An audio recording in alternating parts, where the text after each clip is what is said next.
দুনিয়ার মানুষের মেধায় কথায় ভুল, অথচ আল্লাহ পাক এমন ইঞ্জিনিয়ার মৌমাছিকে বানাইছেন। মৌমাছির বাসার দিয়ে তাকাইয়া দেখো, এত সুন্দর মৌমাছি বাসা বানায় গাছের ডালায়, নিচে কোনো রশি দিয়া বাঁধাও নাই। একটা মৌমাছির বাসায় 20 কেজির উপরে মধু থাকে, ঠিক নি?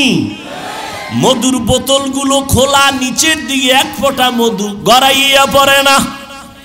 ওরা এমন সুন্দর বিল্ডিং বানায় রাখছে, ওদের বেডরুম আলাদা, ড্রয়িং রুম আলাদা, ডাইনিং আলাদা, বাথরুম আলাদা, মধু রাখার বোতলগুলো আলাদা। সব মধুর বোতলের মুখ খোলা, নিচে এক ফোঁটা মধু পড়ে না। ওদের কামরা রুমগুলোর কোনো আঁকা বাঁকা নাই। আমেরিকার মৌমাছির বাসা, সুন্দরবনের মৌমাছির বাসা এক জায়গায় করে দেখো, মনে হয় জানো এরা সবাই এক মাস্টার আমার আল্লাহর ছাত্র। কাদের কুদরত দারি বরকামাল, আন্তা রব্বি আন্তা হাসবি জুল জালাল, তুহি কাদের জলিলুল্লাহ জাহাদার, বহর হালে তুহি মেরা নেগাহদার। ভূমিকম্প আসবে এই ভয়, বিল্ডিং 100 তলা বিল্ডিং এর ভয়, যত বড় বিল্ডিং হবে তত ভয়। ভূমিকম্প আসলে বিপদ। গবেষণা কইরা এমন একটা মেশিন বানাইছে, ভূমিকম্প আসার বহু আগে কলিং বেল বাজবে, ইশারা দিবে, আমরা প্রস্তুতি নিয়ে বের হয়ে যাব। কিন্তু আল্লাহর কুদরত, এমন ভাবে ভূমিকম্প আসছে মেশিনও টের পায় না কখন আসছে। মেশিনও ভেঙ্গে গেল, বিল্ডিংও চুরমার হয়ে গেল। অথচ চড়ুই পাখি, কেউ বলে বাবুই পাখি, ওই পাখিরা দেখছুনি কেমন সুন্দর বাসা বানাইছে তাল গাছে। কোথায়? তাল গাছে। এই চড়ুই পাখি, খেজুর গাছে বাঁধলি না কেন? নারিকেল গাছে বাসা বাঁধো না কেন? আমরা জানি তোমরা যে আকাম কুকাম করো, এর বিনিময়ে বাজে বাজে গজব আসবে, গজব। ওই গজবে নারিকেল গাছ ভেঙ্গে যাবে, খেজুর গাছও ভেঙ্গে যেতে পারে, কিন্তু সহসয় তাল গাছ ভাঙবে না। আমরা গবেষণা করে ওই জায়গায় বাসা বানায় রাখছি, যেমন তেমন তুফানে আমগো মারতে পারবে না। মানুষ তুমি কতটাই যে দুর্বল, মেধার বেলায় দুর্বল, খানার বেলায় দুর্বল, চলার বেলায় দুর্বল, ধর্মীয় লাইনে দুর্বল, দুনিয়ার লাইনেও তুমি দুর্বল। এমন একটা মানুষ জমিনে নাই যে স্বয়ং সম্পূর্ণ। আমি কোরআনের তর্জমা জানি, কোরআন পড়তে জানি, যে পড়তে জানে না সে দুর্বল। আবার আমি পড়তে জানি, তর্জমা জানি না, যে পড়তে জানে তর্জমা জানে না, তর্জমা জাননেওয়ালার কাছে সে দুর্বল। আর একজনে তর্জমা জানে, ব্যাখ্যা জানে না, তাফসীর জানে না, ওই বান্দা তাফসীর কারকের কাছে দুর্বল। আবার আমি তাফসীরও জানি, কিন্তু কোরআনের আয়াত দিয়া হাদিস দিয়া ফতোয়া দিতে পারি না, আমি ফতোয়ার কাছে দুর্বল। আল্লাহ দুনিয়াতে প্রত্যেকটা মানুষের দুর্বল বানায় রাখছেন। আল্লাহ দুর্বল বানাবার কারণ, এক কারণ হলো আল্লাহ বেশি মোহব্বত করে এই দুর্বলতার কারণে। ঘরের ভিতরে বাচ্চা আছে, শিশু, মা বাবা ভাই বোন সব বড়, কিন্তু মা বাবা বড় ছেলেরে এত ভালোবাসে না বাচ্চাটারে যত ভালোবাসে, ঠিক নেই? আল্লাহ কয় আমি শক্তিশালী বাঘের এত ভালোবাসি না, দুর্বল মানুষের যেই পরিমাণ ভালোবাসি। আমি জিনের এত ভালোবাসি না, মানুষের যত ভালোবাসি। আমি ফেরেশতাকে এত ভালোবাসি না, মানুষ তোমার এত ভালোবাসি। আমি বড় আদর করে তোমারে বানাইছি, আমি আল্লাহ বড় মোহাব্বত করে তোমারে বানাইলাম। তোমার মর্যাদাটা সবার উপরে দিয়ে দিলাম। ফেরেশতারা তোমার গোলাম, জমিন তোমার গোলাম, আসমান তোমার গোলাম, সূর্য তোমার গোলাম। ও বান্দা, এগুলো সব তোমার গোলাম বানায় দিলাম। এই বেটা, মাস্তানি করো, টাকা পয়সা, গাড়ি বাড়ি, বাতাস, সূর্য সব তোর গোলাম বানায় দিছি। এমনি তুই গাঞ্জা খাবি, মদ পান করবি, এই জন্য এগুলো দেওয়ার পেছনে কারণ নাই। আল্লাহ বলেন এই কারণটা যদি উদ্ঘাটন না করো তাহলে আমি করায় গন্ডায় গলায় পাড়া দিয়া সব নেয়ামতের হিসাব নিব। সুম্মা লাতুসআলুন্না ইয়াউমা ইযিন আনিন নাঈম। ও বান্দা, তুই এত সম্মানের জায়গায় আসছো, ফেরেশতারা এত সম্মানের জায়গায় নাই, তুই দুর্বল মানুষটা এত সম্মানের জায়গায়। তোর সম্মানের কারণে তোর দুর্বলতা আছে, এরপরও তোর সম্মান। এ কারণে শক্তিশালী বাঘ তোর গোলামি করে, বাতাস গোলামি করে, সূর্য গোলামি করে। ও বান্দা, এমন সম্মান আমি আল্লাহ তোমারে দান করলাম। ওয়ালাকাদ কাররামনা বানি আদম ওয়া হামালনাহুম ফিল বাররি ওয়াল বাহরি ওয়া রাযাকনাহুম মিনাত তাইয়্যিবাত ওয়া ফাদ্দালনাহুম আলা কাসীরিম মিম্মান খালাকনা তাফদীলা। বনি আদম বড় দামি। আল্লাহ স্থলে পানিতে সম্মান মানুষের বাড়ায় দিছেন, জমিনে চলার মতো রাস্তা করে দিছেন আমার আল্লাহ, পানির মধ্যে চলার মতো ব্যবস্থা করে দিছেন আমার আল্লাহ। আল্লাহ জমিনের কুকুরেরও খানা দেয়, জমিন থেকে একটা পিপিলিকারও খানা দেয়, মানুষেরও দেয়। তবে মানুষের খানার মতো পিওর খানা আল্লাহ কাউকে দেন না। কাদের কুদরতুদারি বার কামাল আন্তা রব্বি আন্তা হাসবি জুল জালাল। ও বান্দা, তুমি দুর্বল, এখন দুনিয়াতে তোমারে পাঠাইছি পরীক্ষা নিব, আমলের পরীক্ষা নিব। কিসের? আল্লাযী খালাকাল মাউতা ওয়াল হায়াতা লিয়াবলুয়াকুম আইয়ুকুম আহসানু আমালা ওয়া হুয়াল আজিজুল গফুর।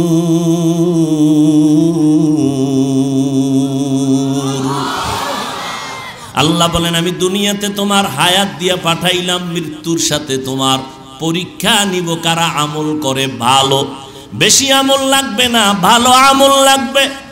আহসানু আমালা বলেছেন, আকসারু আমালা বলেন নাই। আমলের পরীক্ষা নিব, দেখবো কারা ভালো আমল করে। বেশি আমল করে এটা দেখবো না, ভালো আমলটাই দেখবো। ও বান্দা, দুনিয়া পরীক্ষার হল। এই দুনিয়াতে থাইকা তোমার আমলি জিন্দেগি সুন্দর করতে হবে। কিন্তু একদিকে তুমি দুর্বল, অপর দিকে তুমি যতই আমলের লাইনে আগাইতে চাইবা, তিন দল শয়তান তোমার পেছনে টানবে। কয় দল?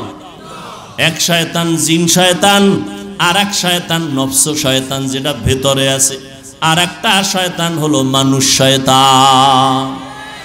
তিন দল শয়তান পেছনে টানে, তুমি জানো জান্নাতের পথে আগাইতে না পারো।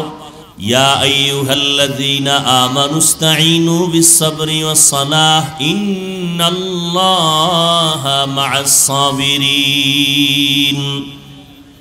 আল্লাহ পাক বলেন, হে মুমিনেরা, তোমরা সাহায্য প্রার্থনা করো সালাত, সবর ও সালাতের মাধ্যমে।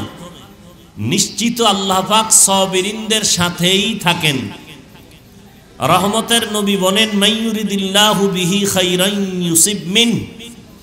আল্লাহ পাক যার কল্যাণ চান, ভালো চান, তাকে মুসিবতের দ্বারা পরীক্ষা নেন। আয়াত হাদিসের তরজমা শেষ।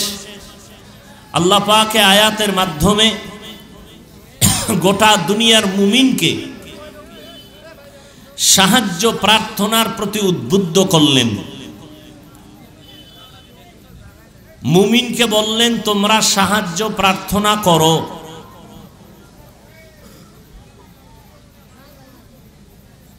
সাহায্য প্রার্থনা করার কথা বললেন, কারণ কি? সাহায্য তো ওই ব্যক্তির প্রয়োজন যে নিজে একা চলতে পারে না, তার অন্যের সাহায্যের প্রয়োজন। দ্বিতীয় কথা, সাহায্য মুমিনকে চাইতে বললেন কেন? যদি সাহায্য সবারই প্রয়োজন হয় তো সবাইকেই বলতেন, শুধু মুমিনকে আল্লাহ কেন বললেন তোমরা সাহায্য প্রার্থনা করো?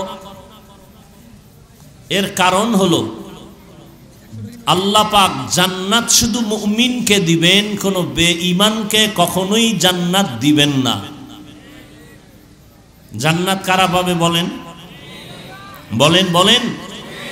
একমাত্র মুমিনেরা। কোনো বেঈমান কখনো জান্নাত পাবে না। যদিও হাদিস শরীফে নবী বলেন পৃথিবীতে যত মানুষ এসেছে, আসতেছে, আসবে, সবার নামে জান্নাতে আলাদা আলাদা নাম লেখা, রেজিস্ট্রি করা বাড়িয়েছে। আবারও আসতে কেন? মুসলমানের ঈমানের একটা আওয়াজ, বাতিলদের জন্য একটা আতঙ্ক। জান্নাত কারা পাবে বলেন? কোন বেঈমান? যদিও জান্নাতের নাম সবার নামে লেখা, ফেরাউনের নামে জান্নাতে বাড়ি আছে আলাদা, নমরুদের নামে আলাদা বাড়ি আছে। কোথায়? জান্নাত। এটা সত্য, কিন্তু কোন বেঈমান জান্নাত পাবে না এটাও। তাহলে তাদের বাড়ি জান্নাত, এই জান্নাতের কি হবে? আল্লাহ পাক নবীর মাধ্যমে জানায় দিলেন, আমি আল্লাহ দুনিয়াতে মানুষ পাঠাবার একমাত্র কারণ ইবাদত।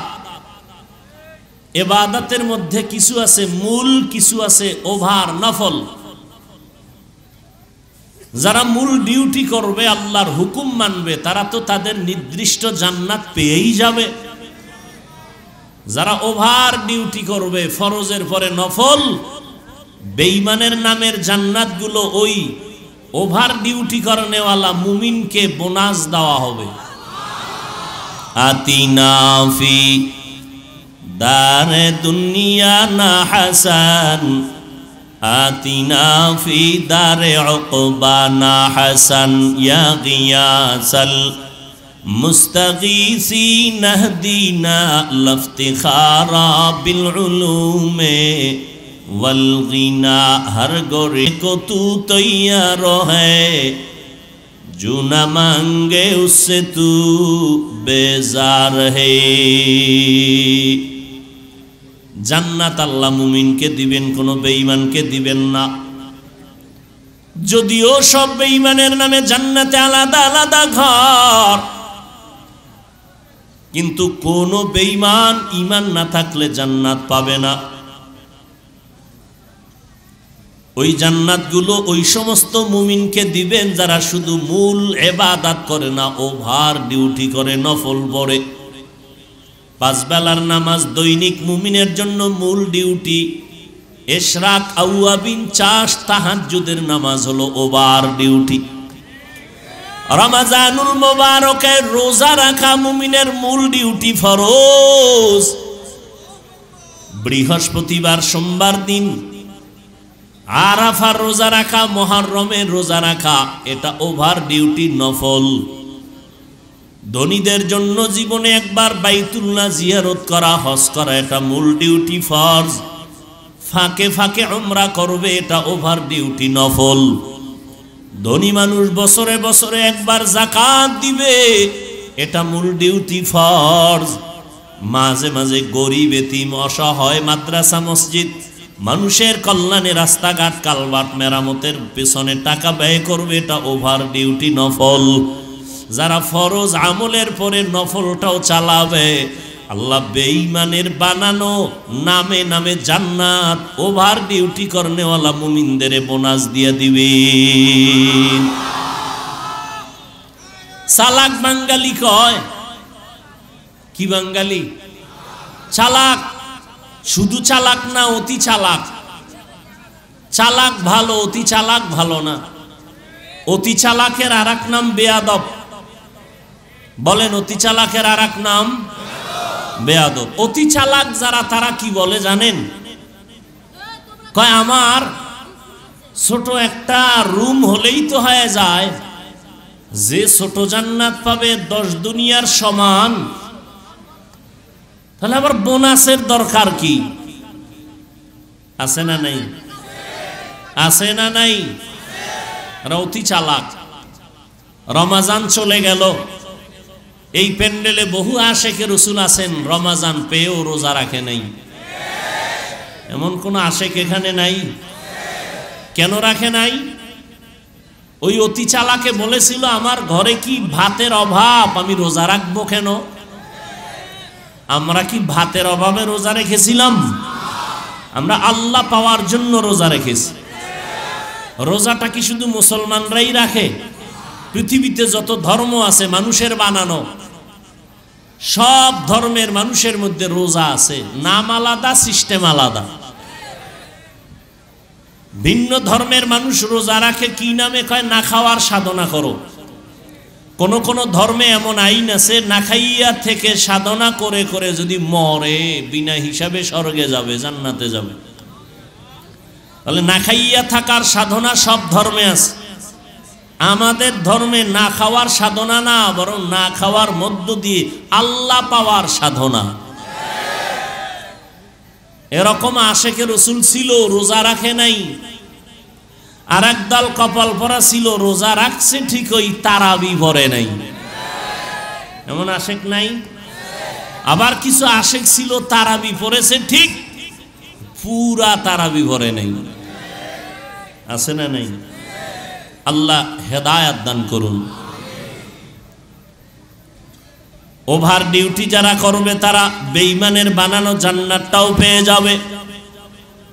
রহমতের নবী বলেন, জান্নাতীরা জান্নাত পাওয়ার পর অন্তরে কোনো আফসোস থাকবে না, একটা মাত্র আফসোস থাকবে, আমি আরো একটু যদি আমল বাড়ায় করতাম, আমি আরো ভিআইপি জান্নাতটা পেয়ে যাইতাম। ভিআইপি জান্নাত, ভিআইপির কোনো সীমানা আসেনি, কোনো সীমানা নাই। যত সুন্দর শেষ নাই, আরো লাগে, আরো লাগে, আরো লাগে। আল্লাহ বলেন জান্নাত মুমিনরা পাবে, এজন্য মুমিনকে বললাম সাহায্য প্রার্থনা করো। সাহায্য প্রার্থনা কেন করবে? ওই ব্যক্তি অন্যের সাহায্য প্রার্থনা করে যে নিজে চলতে পারে না। আমরা কি তাই? আল্লাহ বলেন হ্যাঁ, তোমরা তাই। তোমরা এতটাই যে দুর্বল। ওয়া খুলিকাল ইনসানু যায়ীফা, আমি আল্লাহ ইনসান জাতিকে দুর্বল করে বানাইলাম। মানুষ তুমি সৃষ্টিগতভাবে দুর্বল, খানার বেলায় দুর্বল, ঘুমের বেলায় দুর্বল, মেধার বেলায় দুর্বল। মানুষের মতো দুর্বল করে কোনো প্রাণী আল্লাহ আর বানান নাই। মানুষ এতটাই দুর্বল, একটা পিপিলিকার কাছেও আমরা দুর্বল, একটা মশার কাছেও দুর্বল। আল্লাহ পাক বলেন বান্দা তোমাকে আমি দুর্বল করে বানাইলাম। একা একা তুমি সম্পূর্ণ জীবন যাপন তুমি করতে পারবা না। চলতে গেলে সহযোগিতা লাগবে, খানা খাইতে গেলে তোমার সাহায্য লাগবে অন্যের। অন্যের সাহায্য ছাড়া, সহযোগিতা ছাড়া তুমি একা একা চলতে পারবা না। কারণ আমি আল্লাহ তোমাকে সৃষ্টির থেকেই দুর্বল করে সৃষ্টি করেছি। তুমি শারীরিকভাবেও দুর্বল, তুমি মেধার দিক থেকেও দুর্বল, খানার বেলায় দুর্বল। একটা চিড়িয়াখানায় বাঘের খাদ্য তালিকায় লেখা আছে দৈনিক একটা বাঘের খাদ্য হলো 17 কেজি গোশত। রংপুরের কোনো মানুষ 3 বেলায় 17 কেজি খেতে পারবে? না পারলেও ধাক্কা ধাক্কি তো আর কম করে না। একটা বাঘের খানা 17 কেজি গোশত। বড় বড় সমুদ্রের ভেতরে বড় বড় নীলতিমি আছে, এক একটা নীলতিমির প্রতিদিনের খাদ্য তালিকা 1000 কেজি চিংড়ি মাছ। এরকম নীলতিমি একটা, কথা বলেন না কেন? অনেক। কে খাওয়ায়? আল্লাহ পাক বলেন এই রকম নদী সমুদ্রে হাজারো কোটি ধরনের প্রাণীর খানা দেই আমি আল্লাহ। পৃথিবীতে একটা পাহাড় আছে কোহে কাপ, ওই পাহাড়ের ভেতর একটা প্রাণী বসবাস করত, নাম সিমর্গ। ওই একটা প্রাণীর জন্য প্রতিদিনের খাদ্য তালিকা ছিল 40টা মোটা তাজা হাতি। কে খাওয়ায়? সকালবেলা একটা পাখি ডানা মেলে উঠতে শুরু করে, সারাটা দিন খোলা আকাশে উড়ার পর সন্ধ্যাবেলা নিজের পেট ভরে বাচ্চার খানা নিয়ে বাসায় হাজির। কে খাওয়ায়? ওয়াতারযুকু মান তাশাউ বিগাইরি হিসাব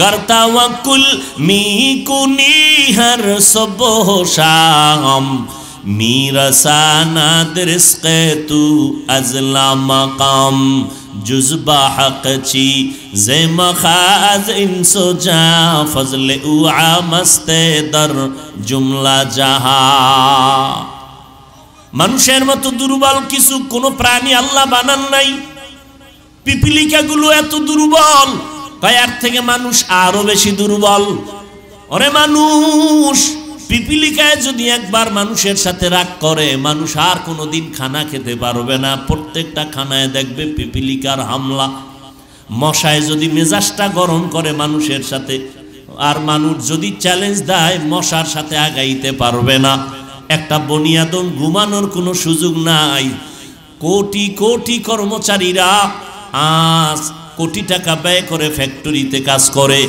একটা মশার সাথে যুদ্ধ ঘোষণা দিয়া মশা বলে তোরে খাবো বলে খাইতে দিব না এই জন্য মশারি এই জন্য কয়েল এই জন্য স্প্রে আর এই সমস্ত কোম্পানির মধ্যে কত পরিমাণ কর্মচারীরা কাজ করে বেতন খায় মশার কারণে পেটে ভাত আসে এরপর মশার সাথে যুদ্ধে পারছে কেউ বিজয় হইতে পার্লামেন্টে ঢুকলে এমপি সাহেবের কার্ড আলাদা দিতে হয় মশার কোনো কার্ড লাগেনি কালা পোশাক গলায় যদি বলে অনুমতি ছাড়া ঢুকলি কেন বলে সিফায় যখন ঢুকবো টের পাবি অনুমতি কারে কয় ঠিক নি মানুষ তুমি এতটাই দুর্বল একটা মশার সাথেও তুমি পেরে উঠবা না তুমি এসি মশারি লাগাইছো এসি মশারি এত ঠান্ডা হিমেল মশারির ভেতরে তুমি এখন ঘুমাইয়া গেলা বাতি বন্ধ করে দিলা কোনো মশা নাই হঠাৎ তন্দ্রাচ্ছন্ন অবস্থায় মশা একটা কানের সামনে ঘুরে আর গান গায় নাকের সামনে ঘুরে আর গান গায় বাতিটা জ্বালায় মেজাজটা গরম হয়ে গেল এসি মশারি কিনলাম এরপরও ঢুকলো কেমনে মশারির ছোট্ট ছিদ্র দিয়া মশা ঢুকছে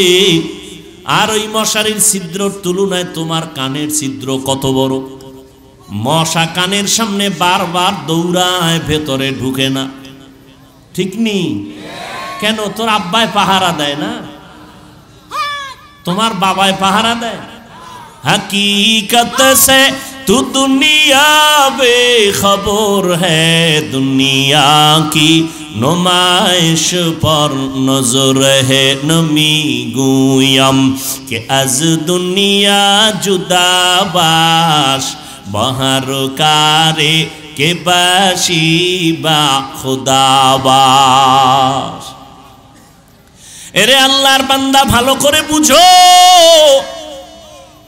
একটা মশারির ছোট্ট ছিদ্র দিয়া মশা ঢুকলো কানের ছিদ্র দিয়া ঢুকে না কেন আমার মালিক ফেরেশতা লাগায় কয় আমার বান্দাকে পাহারা দাও আমার বান্দা সারাটা দিন ব্যবসা চাকরিতে সময় কষ্ট করে আসছে এখন আরামে ঘুমাবে একটা মশা যদি নাক দিয়া ঢুকে কান দিয়া ঢুকে তোমার জীবনটা জায়গায় শেষ হয়ে যাবে আমার মাওলারে চিনলা না ওই আমার আল্লাহ তোমাকে আমাকে কত দয়া করে বানাইছেন ও বান্দা তুমি এতটাই দুর্বল একটা ছাগলের বাচ্চা যখন দুনিয়াতে প্রসব করে ওই বাচ্চাটা চার পায়ে নিচে নাইমা দুনিয়াতে এসে চার পায়ে দাঁড়ায় যায় মায়ের দুধটা কোথায় কেউ দেখায় দেয় না নিজে নিজে মায়ের ওলানটা খুঁজা খুঁজা মুখ লাগায় দেখে মায়ের ওলানটা শক্ত দুধ আসে না ভিন্ন কোনো ডাক্তারের কাছেও যায় না নিজে মাথার অগ্রভাগ দিয়ে জোরে আঘাত করে ওলানটা নরম হয়ে যায়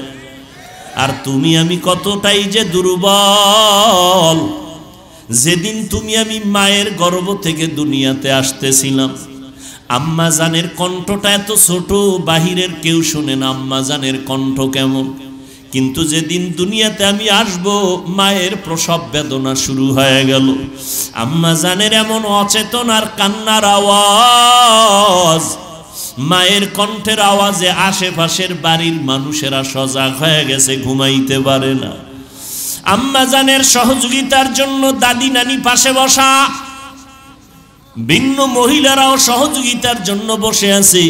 একটা ছাগলের বাচ্চা দুনিয়াতে আসার জন্য কোনো সহযোগিতা কারো লাগলো না। আর তুমি আমি মানুষ এতটাই দুর্বল, আমার দুনিয়াতে আসার ক্ষেত্রে কতটা সাহায্য মায়ের পাশে লাগলো, দাদি নানির। আম্মাজান এতটাই ভেঙ্গে পড়লেন, কান্না কান্না কান্না, মনে হয় যেন এখন মরে যাবেন।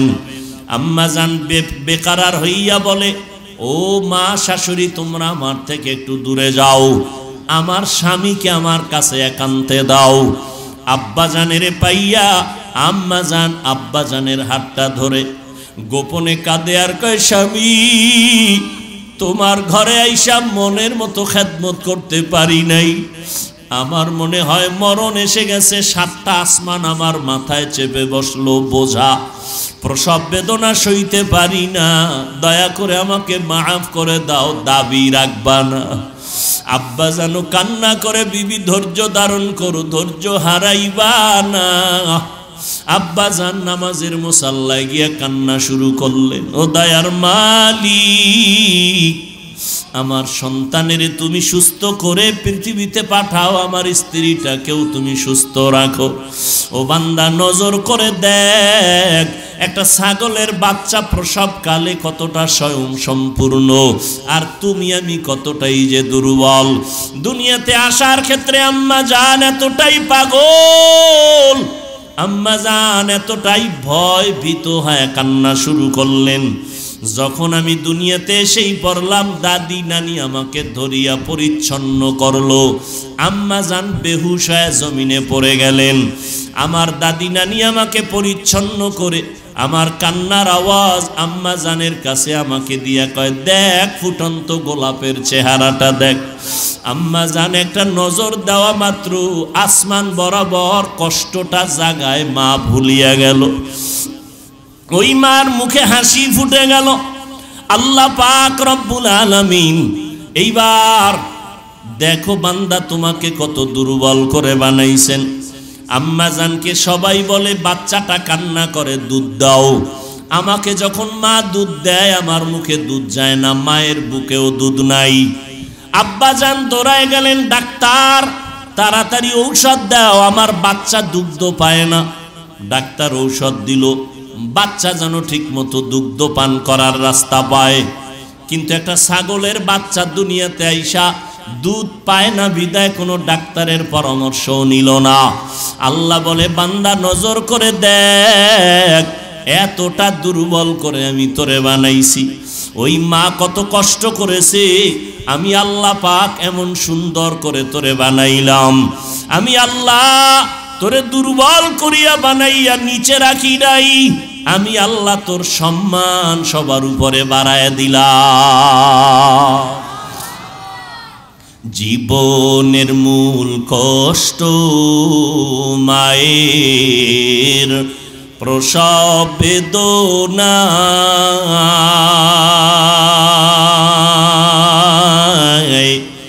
সাত আসমান সাত জমিন তখন মায়েরই মাথায়। জীবনের মূল কষ্ট মায়ের প্রসব বেদনা, সাত আসমান সাত জমিন তখন মায়েরই মাথায়। আমার সুন্দর মুখ দেখে মায়ের, আমার সুন্দর মুখ দেখে মায়ের ব্যথা যায় দে হাসাইয়া। ও আমার প্রাণের মা, মা গো মা, কোথায় গেলে মোরে ছাড়িয়া, জনম দুঃখী ইয়াতীম আমি, চায় না কেহ ফিরিয়া। আমি যখন ছিলাম আমার মায়ের উদরে, চলাফেরা করলেন যে মায় কত কষ্ট করে। আমি যখন ছিলাম আমার মায়ের উদরে, চলাফেরা করলেন যে মায় কত কষ্ট করে। এমন মাকে কেমনে আজি, এমন মাকে কেমনে আজি যাব আমি ভুলিয়া। ও আমার প্রাণের মা, মা গো মা, কোথায় গেলে মোরে ছাড়িয়া। জনম দুঃখী ইয়াতীম আমি, চায় না কেহ ফিরিয়া। আল্লাহ তাআলা বড় দুর্বল, তোমাকে আমি এত দুর্বল করে বানাইছি। মেধার বেলায় তুমি বড় দুর্বল। বুয়েটের ইঞ্জিনিয়ার ইঞ্জিনিয়ারিং পাশ করিয়া কত বাহাদুরির সাথে রংপুরে বিল্ডিং বানাইলো। আর একজন আরো টপ লেভেলের ইঞ্জিনিয়ার আইসা বলে তোমার থিওরিতে আঁকা বাঁকা ভুল হয়ে গেল। দুনিয়ার মানুষের মেধায় ভুল। আগের বৈজ্ঞানিকরা থিওরি দিয়া গেল, বর্তমান বিজ্ঞানীরা বলে তাদের থিওরি ভুল। কত বছর আগে আবহাওয়া অফিসওয়ালারা বলেছিল মে মাসে কিয়ামত কায়েম হয়ে যাবে, রেডি হয়ে যাও। মনে আসেনি মুরব্বীরা? কিয়ামত হইছিল। ওদিন থেকে তারা কানে দইরা তওবা করে আর বলে না হবে, এখন বলে হতে পারে। দুনিয়ার মানুষের মেধায় কথায় ভুল, অথচ আল্লাহ পাক কেমন ইঞ্জিনিয়ার মৌমাছিকে বানাইছেন।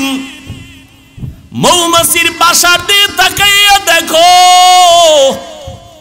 এত সুন্দর মৌমাছি বাসা বানায় গাছের ডালায়, নিচে কোনো রশি দিয়া বাঁধাও নাই। একটা মৌমাছির বাসায় 20 কেজির উপরে মধু থাকে, ঠিক নি? মধুর বোতলগুলো খোলা, নিচের দিকে এক ফোঁটা মধু গড়াইয়া পড়ে না। ওরা এমন সুন্দর বিল্ডিং বানায় রাখছে, ওদের বেডরুম আলাদা, ড্রয়িং রুম আলাদা, ডাইনিং আলাদা, বাথরুম আলাদা, মধু রাখার বোতলগুলো আলাদা। সব মধুর বোতলের মুখ খোলা, নিচে এক ফোঁটা মধু পড়ে না। ওদের কামরা রুমগুলোর কোনো আঁকা বাঁকা নাই। আমেরিকার মৌমাছির বাসা, সুন্দরবনের মৌমাছির বাসা এক জায়গায় করে দেখো, মনে হয় জানো এরা সবাই এক মাস্টার আমার আল্লাহর ছাত্র। কাদের কুদরত দারি বার কামাল, আন্তা রব্বি আন্তা হাসবি জুল জালাল, তুহি কাদের জলিলুল্লাহ জাহাদার, বহর হালে তুহি মেরা নেগাহদার। ভূমিকম্প আসবেই ভয়, বিল্ডিং 100 তলা বিল্ডিং এর ভয়। যত বড় বিল্ডিং হবে তত ভয়, ভূমিকম্প আসলে বিপদ। গবেষণা কইরে এমন একটা মেশিন বানাইছে, ভূমিকম্প আসার বহু আগে কলিং বেল বাজবে, ইশারা দিবে, আমরা প্রস্তুতি নিয়ে বের হয়ে যাব। কিন্তু আল্লাহর কুদরত, এমন ভাবে ভূমিকম্প আসছে মেশিনও টের পায় না কখন আসছে। মেশিনও ভেঙ্গে গেল, বিল্ডিংও চুরমার হয়ে গেল। অথচ চড়ুই পাখি, কেউ বলে বাবুই পাখি, ওই পাখিরা দেখছুনি কেমন সুন্দর বাসা বানাইছে তাল গাছে। কোথায়? তাল গাছে। এই চড়ুই পাখি, খেজুর গাছে বাঁধলি না কেন? নারিকেল গাছে বাসা বাঁধো না কেন? আমরা জানি তোমরা যে আকাম কুকাম করো এর বিনিময়ে বাজে বাজে গজব আসবে, গজব। ওই গজবে নারিকেল গাছ ভেঙ্গে যাবে, খেজুর গাছও ভেঙ্গে যেতে পারে, কিন্তু সহসয় তাল গাছ ভাঙবে না। আমরা গবেষণা করে ওই জায়গায় বাসা বানায় রাখছি, যেমন তেমন তুফানে আমগো মারতে পারবে না। মানুষ তুমি কতটাই যে দুর্বল, মেধার বেলায় দুর্বল, খানার বেলায় দুর্বল, চলার বেলায় দুর্বল, ধর্মীয় লাইনে দুর্বল, দুনিয়ার লাইনেও তুমি দুর্বল। এমন একটা মানুষ জমিনে নাই যে স্বয়ং সম্পূর্ণ। আমি কোরআনের তর্জমা জানি, কোরআন পড়তে জানি, যে পড়তে জানে না সে দুর্বল। আবার আমি পড়তে জানি, তর্জমা জানি না, যে পড়তে জানে তর্জমা জানে না, তর্জমা জাননেওয়ালার কাছে সে দুর্বল। আর একজনে তর্জমা জানে, ব্যাখ্যা জানে না, তাফসীর জানে না, ওই বান্দা তাফসীর কারকের কাছে দুর্বল। আবার আমি তাফসীরও জানি, কিন্তু কোরআনের আয়াত দিয়া হাদিস দিয়া ফতোয়া দিতে পারি না, আমি ফতোয়ার কাছে দুর্বল। আল্লাহ দুনিয়াতে প্রত্যেকটা মানুষের দুর্বল বানায় রাখছেন। আল্লাহ দুর্বল বানাবার কারণ, এক কারণ হলো আল্লাহ বেশি মোহব্বত করে এই দুর্বলতার কারণে। ঘরের ভিতরে বাচ্চা আছে, শিশু, মা বাবা ভাই বোন সব বড়, কিন্তু মা বাবা বড় ছেলেরে এত ভালোবাসে না বাচ্চাটারে যত ভালোবাসে, ঠিক নেই? আল্লাহ কয় আমি শক্তিশালী বাঘের এত ভালোবাসি না দুর্বল মানুষের যেই পরিমাণ ভালোবাসি। আমি জিনের এত ভালোবাসি না মানুষের যত ভালোবাসি। আমি ফেরেশতাকে এত ভালোবাসি না মানুষ তোমার এত ভালোবাসি। আমি বড় আদর করে তোমারে বানাইছি, আমি আল্লাহ বড় মোহাব্বত করে তোমারে বানাইলাম। তোমার মর্যাদাটা সবার উপরে দিয়া দিলাম। ফেরেশতারা তোমার গোলাম, জমিন তোমার গোলাম, আসমান তোমার গোলাম, সূর্য তোমার গোলাম। ও বান্দা, এগুলো সব তোমার গোলাম বানায় দিলাম। এই বেটা, মাস্তানি করো, টাকা পয়সা, গাড়ি বাড়ি, বাতাস, সূর্য সব তোর গোলাম বানায় দিছি। এমনি তুই গাঞ্জা খাবি, মদ পান করবি, এই জন্য এগুলো দেওয়ার পেছনে কারণ নাই? আল্লাহ বলেন এই কারণটা যদি উদ্ঘাটন না করো তাহলে আমি করায় গন্ডায় গলায় পাড়া দিয়া সব নেয়ামতের হিসাব নিব। সুম্মা লাতুসআলুন্না ইয়াউমা ইযিন আনিন নাঈম। ও বান্দা, তুই এত সম্মানের জায়গায় আসছো, ফেরেশতারা এত সম্মানের জায়গায় নাই। তুই দুর্বল মানুষটা এত সম্মানের জায়গায়। তোর সম্মানের কারণে তোর দুর্বলতা আছে, এরপরও তোর সম্মান। এ কারণে শক্তিশালী বাঘ তোর গোলামি করে, বাতাস গোলামি করে, সূর্য গোলামি করে। ও বান্দা, এমন সম্মান আমি আল্লাহ তোমারে দান করলাম। ওয়ালাকাদ কাররামনা বানি আদম ওয়া হামালনাহুম ফিল বাররি ওয়াল বাহরি ওয়া রাযাকনাহুম মিনাত তাইয়্যিবাত ওয়া ফাদ্দালনাহুম আলা কাসীরিম মিম্মান খালাকনা তাফদীলা। বনি আদম বড় দামি। আল্লাহ স্থলে পানিতে সম্মান মানুষের বাড়ায় দিছেন, জমিনে চলার মতো রাস্তা করে দিছেন আমার আল্লাহ, পানির মধ্যে চলার মতো ব্যবস্থা করে দিছেন আমার আল্লাহ। আল্লাহ জমিনের কুকুরেরও খানা দেয়, জমিন থেকে একটা পিপিলিকারও খানা দেয়, মানুষেরও দেয়। তবে মানুষের খানার মতো পিওর খানা আল্লাহ কাউকে দেন না। কাদের কুদরত দারি বার কামাল আন্তা রব্বি আন্তা হাসবি জুল জালাল।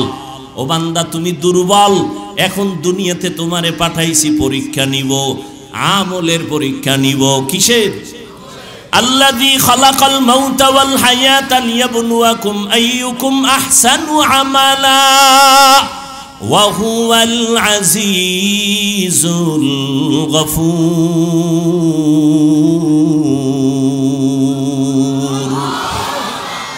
আল্লাহ বলেন আমি দুনিয়াতে তোমার হায়াত দিয়া পাঠাইলাম, মৃত্যুর সাথে তোমার পরীক্ষা নিব কারা আমল করে ভালো।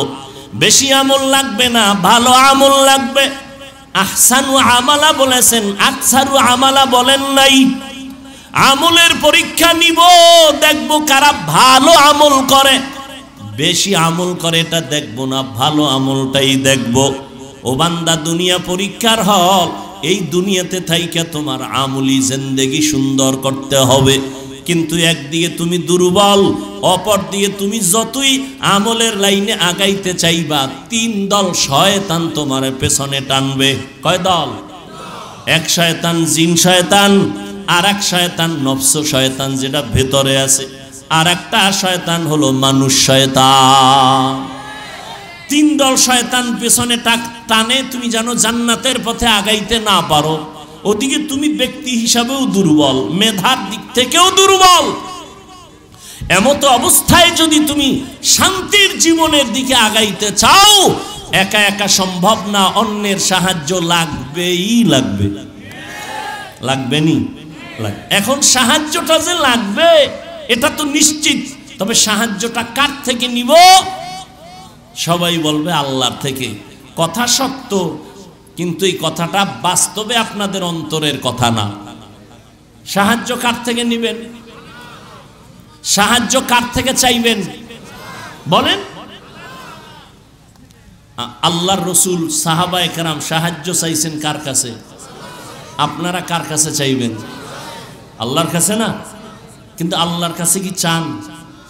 যদি মুসলমানেরা আমার সোনার বাংলার আল্লাহর কাছে চাইতো, তাহলে 52 বছর আগেই জমিন থেকে সুদি এনজিও পালায় যেত।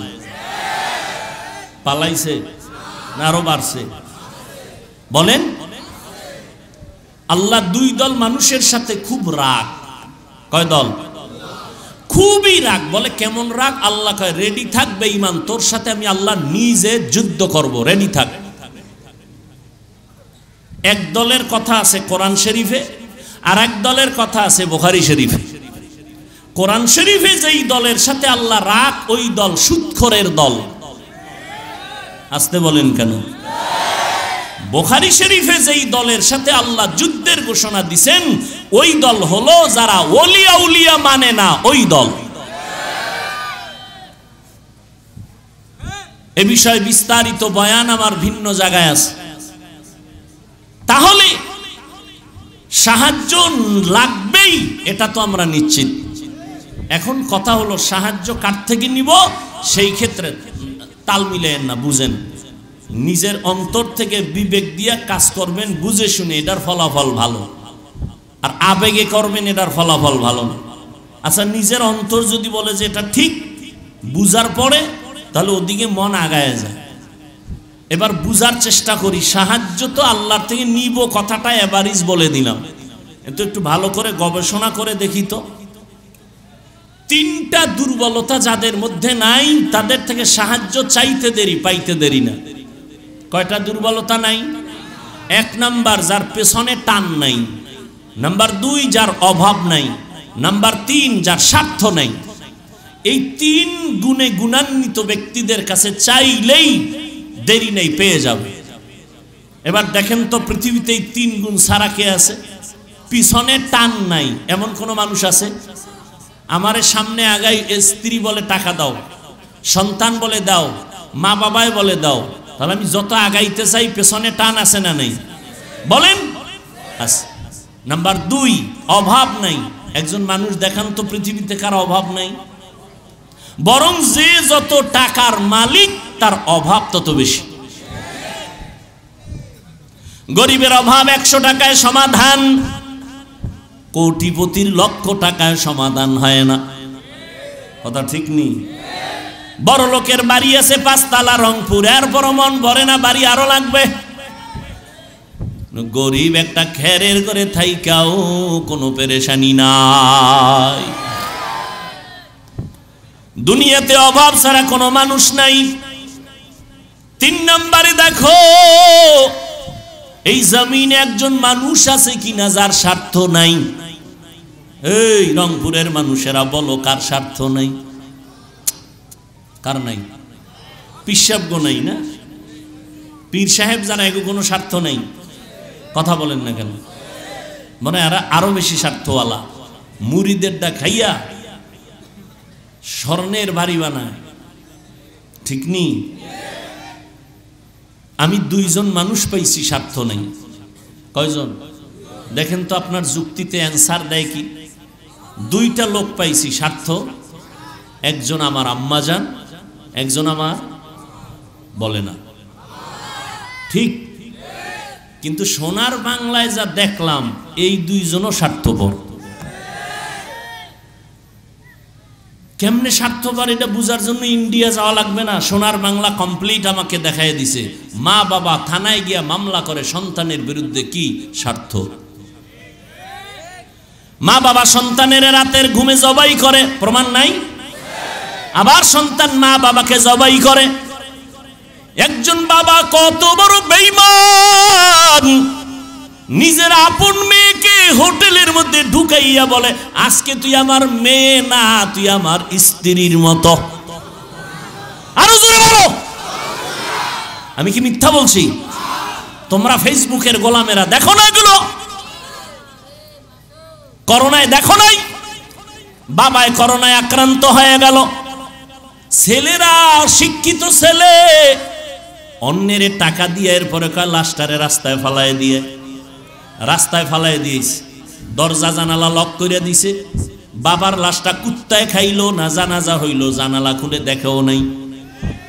ভালো করে ইতিহাস ভুলিস না রে মুমিন। এই করোনার সময়ে তাকাইয়া দেখছো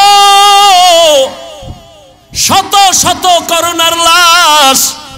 আমার দেশের প্রশাসন, পুলিশ আর আমার দেশের টুপিওয়ালা মাওলানা, এরা কাঁধে নিয়া গোসল করাইয়া কাফন পরাইয়া করোনার লাশগুলো দাফন করেছে, জানাজা পড়েছেন। ইতিহাস ভুলে যাইও না, শত শত করোনার লাশ কবরে রাখলো, একজন হুজুরেও করোনায় মরে না। বানায় বলছি, বলতে এখন কানে ধরে উঠবো আর বসবো। বানায় বলেছি, পৃথিবীতে নিঃস্বার্থ একজন মানুষ পাওয়া যাবে, ওলামায়ে আহলে হক, এদের কোনো স্বার্থ নেই। এই মেয়ে, আমি যে তোমারে পাও ধরে বুঝাইতেছি, তোমার টাকায় আমি চলি, তুমি আমার টাকায় চলো, তা তোমার পাও ধরে বুঝাই কেন? কুত্তাও এরকম দৌড়ায় না, আমরা যেরকম দৌড়াই। তোমারে 12টা মাস পাগলের মতো হয়ে গেছে। আলেমরা দৌড়ায়, পীর সাহেবরা দৌড়ায়, তাবলিগলারা মেহনত করে, জুমার দিন খতিবরা দৌড়ায়। বেতন কত মসজিদের ইমামের?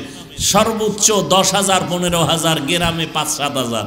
6 মাস বাকি, ঠিক নি? আপনি সরকারি চাকরি করেন, বেতন কত? কয় 22,000। টেবিলের তলে কত? কয় 42। খাইয়াও চান্দি গরম। লাল পতাকা লয়ে রাস্তায় খাড়ায় কয় কি ও? কয় মানববন্ধন করি। বিষয় কয় সরকারের গদিতে আগুন জ্বালাবো। কেন? কয় স্কেল বাড়াইলে দিবে, নাইলে আগুন। সরকারেরটা খাইয়াও সরকারের বিরোধিতা করে না? ইমামের বেতন 5,000, 6 মাস বাকি। কোনদিন ইমাম সাহেব জুমার মিম্বরে বৈশা বলে নাই বেতনটা 1 তারিখ দাও, স্কেল বাড়াও, না হয় আসর থেকে সূরাগুলো উল্টা পড়ো? বলছে কোন ইমাম? অথচ আপনার ঘরে সন্তান কম, হুজুরের ঘরে সন্তান বেশি। কারণ আপনি সন্তান কমানোর ট্যাবলেট খেয়েছেন। আমরা আলেমরা ট্যাবলেট খাই না, নবী নিষেধ করেছেন। ওই ঘরের মাইয়া বিয়া করবি যেই বংশে সন্তান বেশি হয়। আপনার ঘরে সন্তান কম, আপনি তো স্লোগান লাগায় রাখছেন, ছেলে হোক মেয়ে হোক দুটোর বেশি না, একটা হলে ভালো হয়, না হইলে আরো ভালো। আর আমরা আল্লাহর নবীর হাদিস শুনে ওই ঘরের মেয়ে বিয়া করার চেষ্টা করি যেই বংশে সন্তান বেশি হবে। কারণ আমার মায়ার নবী গর্ব করে বলেছেন, কিয়ামতে আমার উম্মত বেশি হবে, আমি গর্বের সাথে জান্নাতে যাব। আচ্ছা, আপনারা যেই সন্তান কমানোর ট্যাবলেট খাইলেন, জ্ঞানীরা বলেন তো বাংলাদেশের সংখ্যা কি পরিমাণ কমছে? এখন বাড়ছে? সত্য কথা বলতে বলছি না? কি জনসংখ্যা কম না বেশি? সব আমরা হুজুরেরা বাড়াইছি। তাহলে ট্যাবলেটের অ্যাকশন কই? মনে আছে কথা কি শুরুতে বলছিলাম, মনে নাই? আল্লাহ চাইলে সব হয়, বান্দা চাইলে কিছু হয় না। জিন্দগি মে বন্দগি তু করনা হে, জিন্দগি মে बंदगी तू करना है, जिंदगी बे बंदगी शर्मिंदा है, जिंदगी बे बंदगी शर्मिंदा है। ओ एलाकार मा बोनेरा, ओ जुबक, ओ पर्दार आनानेर आम्मा जानेरा, ओ बाबाजीरा, কয়দিন আর দুনিয়ায় বাহাদুরি করবা? স্বার্থ নাই, অভাব নাই, পিছনে টান নাই, দুনিয়াতে কেউ নাই, তবে এই তিনটা গুণে গুণান্বিত যিনি আছেন তিনি একজন আমার। আরো জোরে বলেন, ইয়া আইয়ুহান নাস আনতুমুল ফুকারাউ ইলাল্লাহ আল্লাহু হুয়াল গনিয়্যুল হামিদ।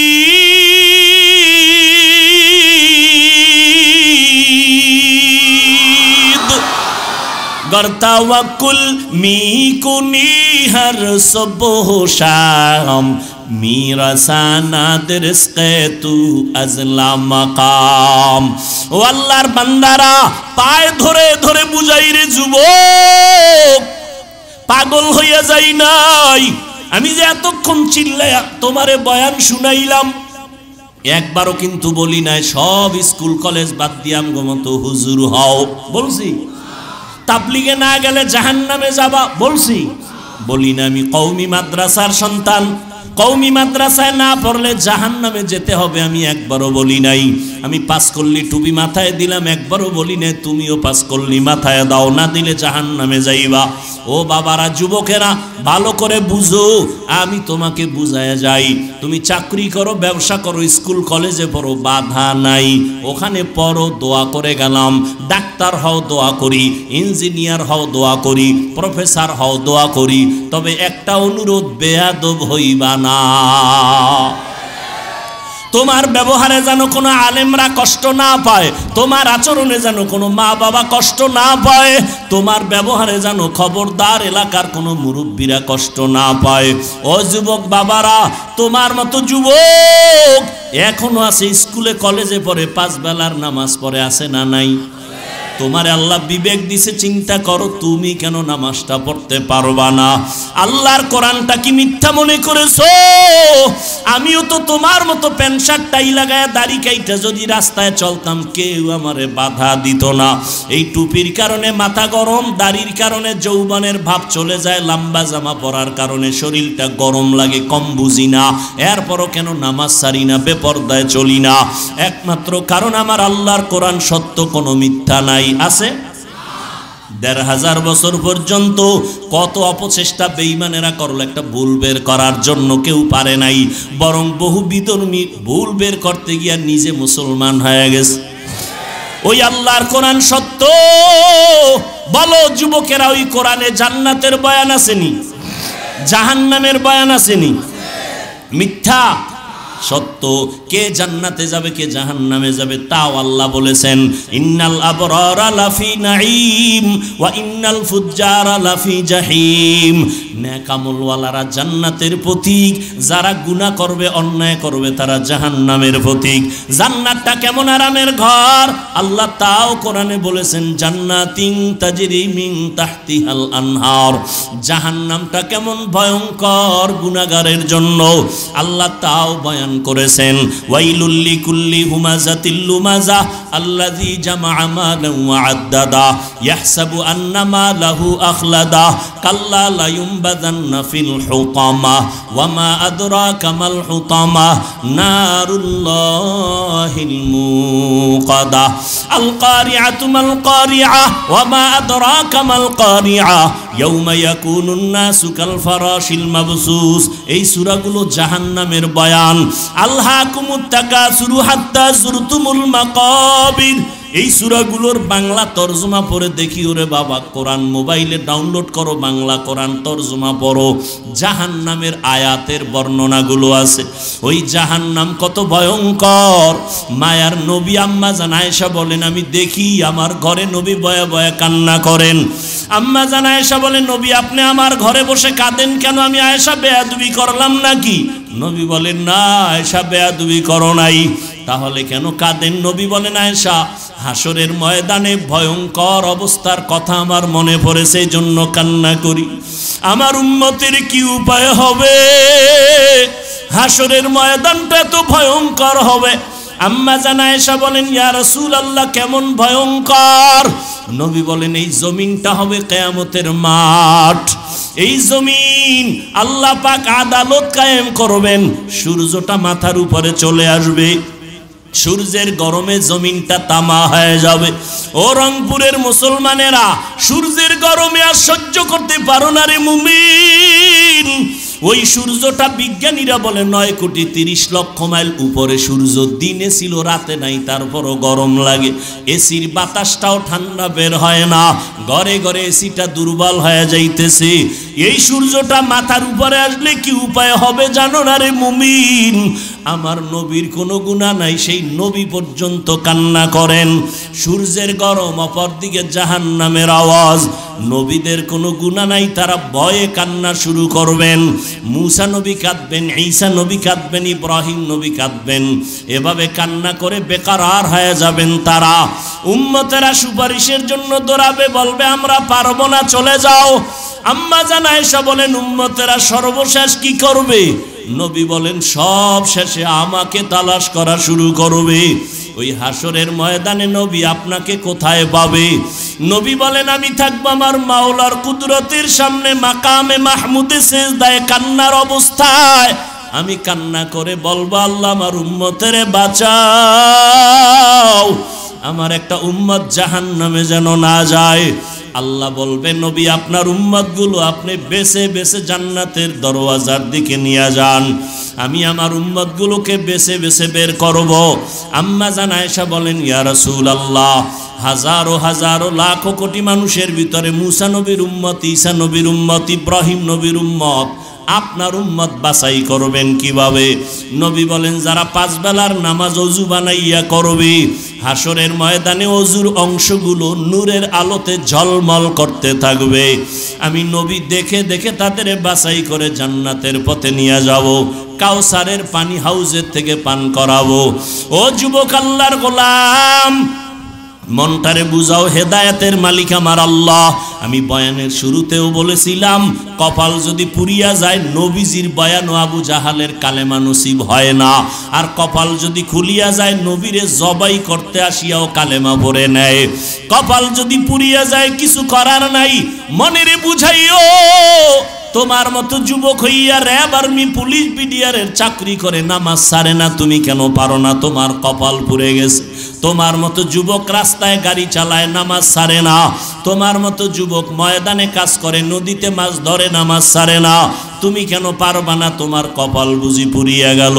ও মা বোনেরা, আপনাদের মতো কত মা এখনো আছে নামাজ ছাড়ে না, স্বামীর মাল হেফাজত করে, সন্তানগুলো আদর্শওয়ালা বানানোর চেষ্টা করে, আপনারা কেন পারবেন না?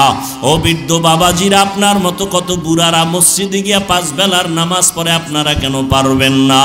আল্লাহর কোরআন কি মিথ্যা মনে করেছেন না? আল্লাহর আযাব সহ্য করতে পারবেন? আরে শয়তানের ধোকায় পড়ে আছেন, এখনো সময় আছে, তওবা করে নেন। মনে মনে আল্লাহকে ডাকেন আর বলেন, আল্লাহ শয়তানের ধোকায় তো গুনাহ কম করলাম না, নামাজ তো কম ছাড়লাম না, অন্যের হক তো নষ্ট কম করলাম না, জবান দিয়া গুনাহ করে জবানটারে নাপাক করলাম, হাত নাপাক, চোখ নাপাক, আয় আল্লাহ আজকে থেকে তওবার নিয়ত করলাম, আর কোনোদিন নামাজ ছাড়বো না, বেপরদায় চলবো না, মা বাবারে কষ্ট দিব না। ওলামায়ে আহলে হকের পরামর্শ নিয়ে নবীজির সুন্নাত অনুযায়ী চলবো। নিয়ত যদি কারো খাঁটি হয়ে থাকে তওবা করার মতো, আল্লাহ যদি কবুল করেন, আপনার অন্তর যদি পরিচ্ছন্ন তওবার নিয়ত থাকে, খাঁটি তওবার নিয়ত যাদের আছে, দুটো হাত আল্লাহকে দেখাইয়া দেন, আয় আল্লাহ হাতগুলো কবুল করে নেন, তওবা কবুল করে নেন। তওবার উপরে মজবুত হইয়া চলার মতো তৌফিক দান করেন আমিন।